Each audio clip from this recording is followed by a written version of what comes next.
Hello, welcome back to the Arturia Synthi tutorial series. Another preset deep dive for you today. We're doing permanent race. This is what it sounds like. It's a sequence, and it's a sequence from the actual keyboard sequencer.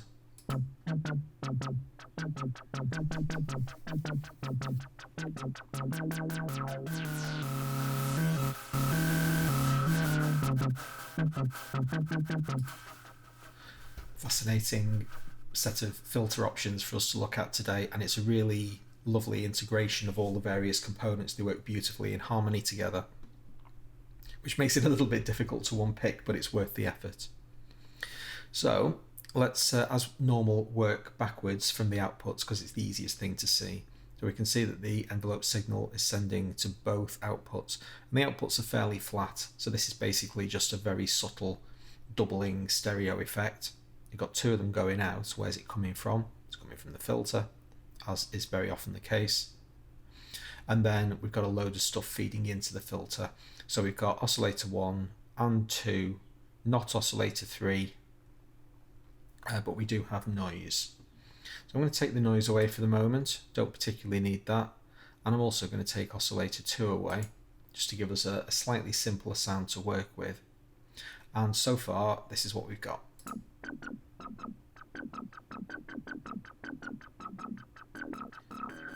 Now you hear that really robotic kind of trilling effect.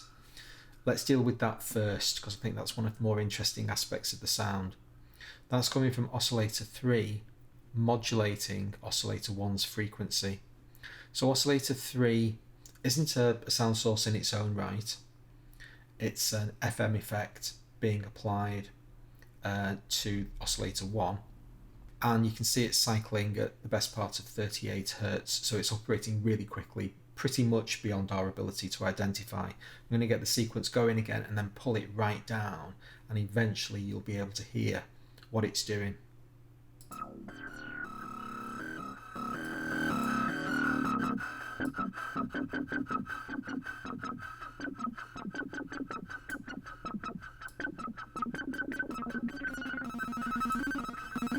Isn't that brilliant?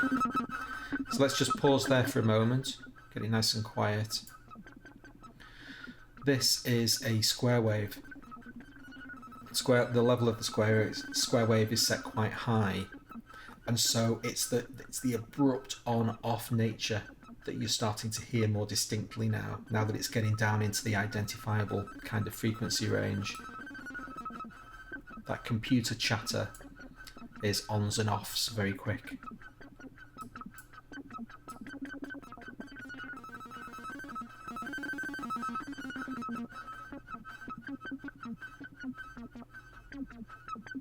And eventually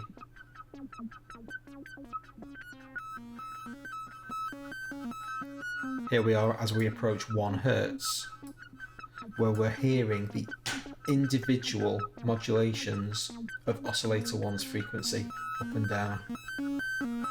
So the oscillator 1's trying to play this sequence in the background, but it's constantly being interfered with by this control voltage that's making it play higher and then coming back down again.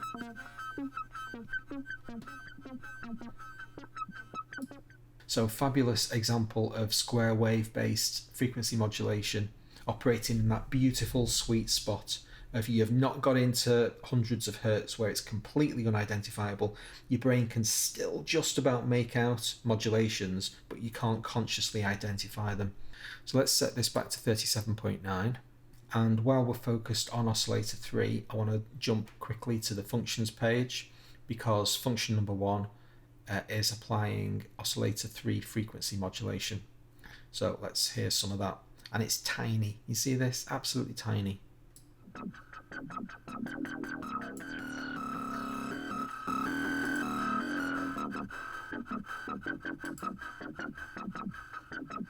So we're just getting these tiny little spikes at the beginning of each key, of each note press. There it is. But it's more subtle than that.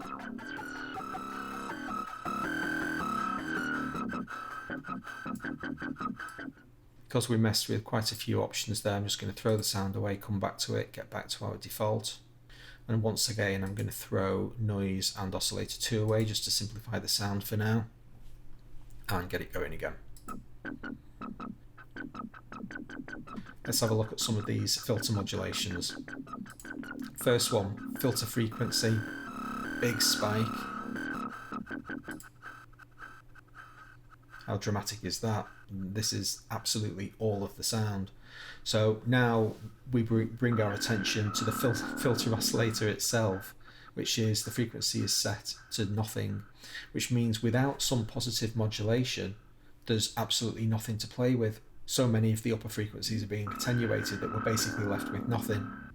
And it's this fella, function number 2, that's actually giving us this massive spike in filter and then very quickly dragging it away. So we get the super staccato kind of thing. If I make this bigger, we start getting some wonderful filter control.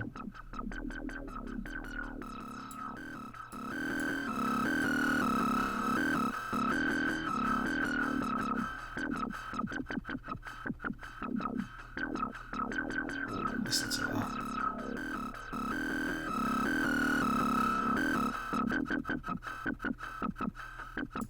Excellent.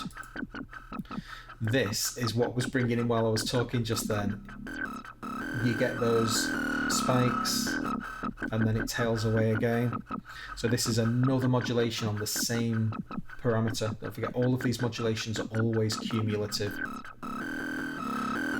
So this one is after the initial spike, which we get on every note. Periodically, every 4 bars, we get this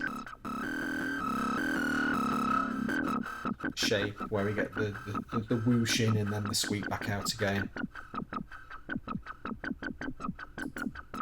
And then we've got some modulation of the filter response. I'll accentuate this to make it a bit more dramatic.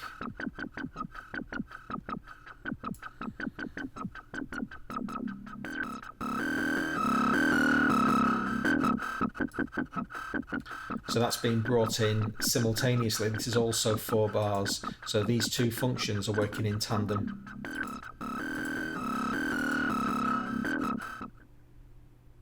That is a mighty set of dynamic filter programming there. Really impressive stuff. The 5th function is applying to the FX. So this is Fx3 Dry Wet. Let's have a look at the effects. So we've got 2 delays and a chorus, and I'll give you 10 points if you can spot the immediate most interesting thing about this page. They're all set to 0. All of these effects are on, but they're all set to 0. So all of these effects are relying on modulations increasing their wet ratio in order for us to be able to hear them at all. And they're coming from different places. At the moment we're just dealing with Fx3 and it's controlled down here. Let's have a look at the graph, and that's what we've got. Every half a bar we're getting this little spike. Let's see if we can hear that. Turn it off.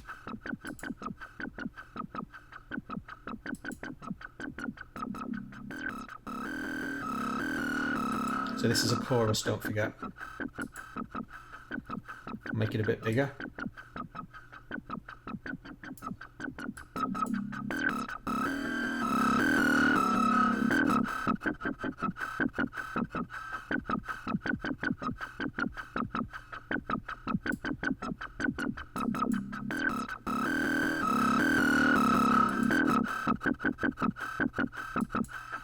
It's one of the more subtle effects, but it is nice. It's just adding that extra like pulse of thickness every half a bar. I'm going to throw the sound away again. Every time I make too many changes and get too far away from the original sound, throw it away, come back, and then get rid of the stuff that you don't want to hear. If you're dealing with a more complex sound and you've got more things to change, then there's no problem with creating a midway preset that you can get back to that stage if you're really kind of trying to deconstruct something and struggling and you have to pull out and go back in again. Create yourself like waypoints in the middle of the sound that you can get back to easily. I do that very regularly.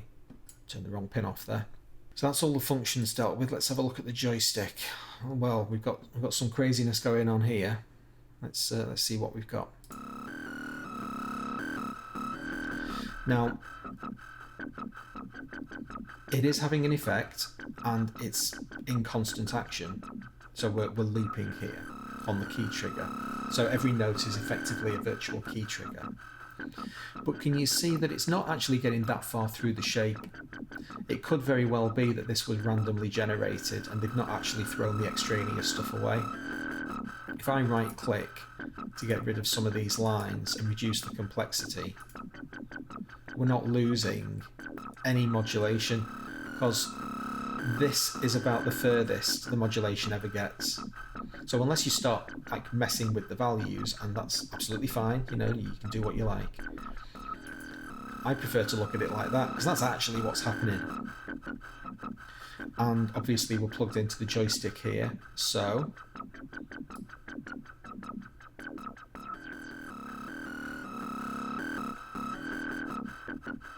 what have we got? We've got Fx3 modulation on the x-axis and Fx2 on the y-axis. And they are both delays. So these are the two delays that are set to 0, and when we move the joystick, we bring those delays in and out.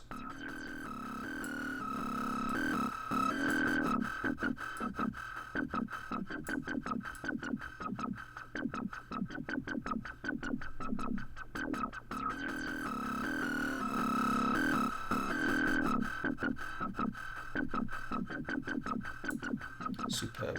And obviously the further that J gets away from this start point, you're going to have a more dramatic effect on that first pulse. It's got a big sweep to run down. So that back and forwards, I think, sounds particularly nice.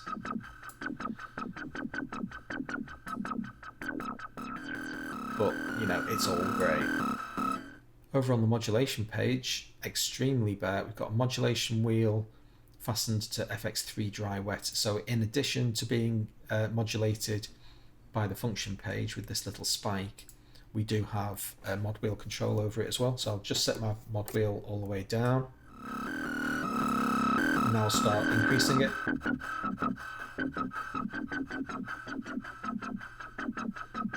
You can see that my mod wheel is still mapped to my joystick actually. I'm just going to disconnect that so we can really hone in on the chorus change. That's what I want to hear. That's maximum.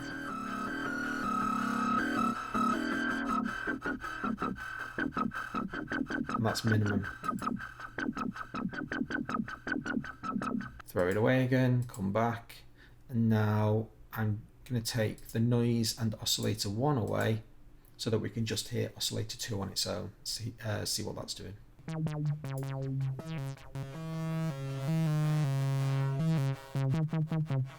Really hear the chorus there on the simpler sound. That's chorus all the way down, modulation wheel all the way down,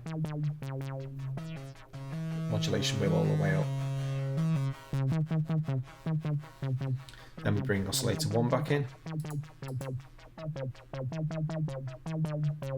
Sounds quite bare on its own without the oscillator 3 FM. And there, that's what we've got eventually. Take all that away and bring the noise in. Guess what? It's noise, but it's still following the same pattern. It's still playing with all of the modulation that's being applied to the rest of the system, and we've still got the chorus and delay being applied to it as well.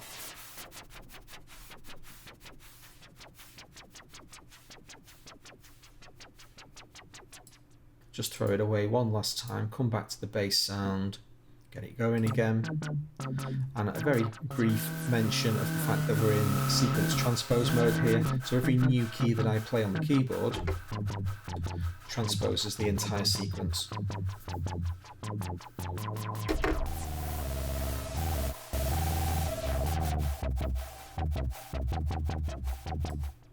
Great sound, some wonderful filter programming in this preset.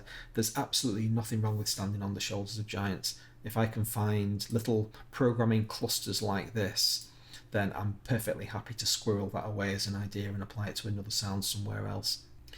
That's it for this one. Hope you enjoyed it. If you did, please subscribe, hit notifications. You'll be sure to catch the next one. Hope to see you then.